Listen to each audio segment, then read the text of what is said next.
अस्सलाम वालेकुम मलगरो द पाकिस्तान अंडर 19 टीम په अंडर 19 वर्ल्ड कप کې ډیر ښه پرفارمنس روان کړی دی. سلور میچونو کل سلور واړو غټل سوپر 6 سټیج کې یو مرحله خوالډي کامیابی سره تیر کا.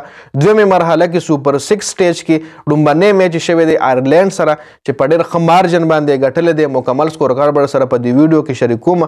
ویډیو خپل هم مکمل وګورئ. مخکې ملګرو سره ضرور شریک کړئ چې سپیشلی د نسیم شارور او بیر شاه په ډیر خپل بالینګ کړي ډیر زبردست بالینګ کړي دی. راځي جی سکور کارډ طرف لورځو.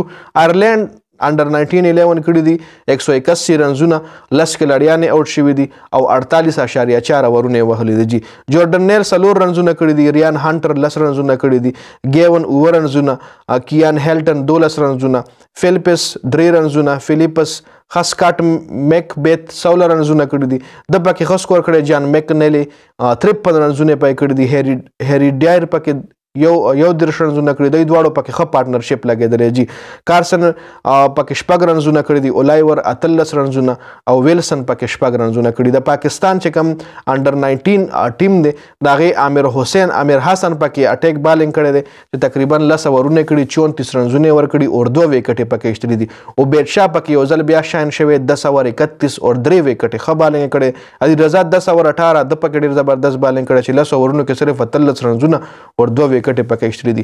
احمد حسن 8 اورونو کې 37 2 وکټې، علي اسفن 4 اورونو کې 20 رنزونه وکټ یوم نشته، عرفات منهاز 3 اورونو کې 20 وکټ یوم نشته او هارون ارشد چې کوم دی 4 اورونو کې 15 یو وکټ ایستلي ده. اوس د پاکستان بیټینګ طرف ته راځو چې پاکستان سره سکور چا کړی دی. پاکستان انډر 19 سره شمال حسین 9 رنزونه کړي، 0 آوټ شوی دی. شازیب خان په 11 رنزونو باندې آزان اویس تیر شوي میچ کې ښه سکور کړی او دې میچ کې 21 رنزونه کړي. تیر شوي میچ کې تقریبا 80 رنزونه کړي. سادبیک پکې 25 رنزونو باندې آوټ شوی دی. احمد حسن 57 رنزونه کړي چې نټ آوټ پاتې شوی میچ ولدی کې لاړی ګټلې چې ښه بیټینګ یې کړی دی. او بیرشاه هم په 8 رنزونو باندې آوټ شوی دی.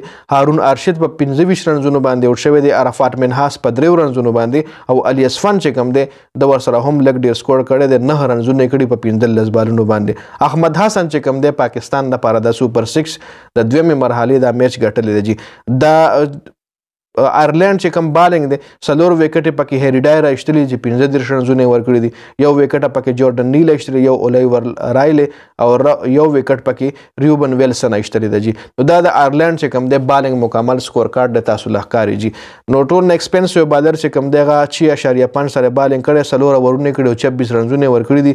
کارسن جی دا مکمل د سوپر 6 سټیج چې کوم دی دویمه مرحله د انډر 19 ورلد کپ دویمه مرحله شروع شو چې پاکستان پکې لومبنی میچ ګټلو. جی نور میچونه پکې هم شته او جنید خان چې کوم دی د پاکستان چې کوم فاست بالرو سابقه هغه د ټیم کوچ ته بالینګ کوچ دی او ډیره خواري کوي بالرانو سره.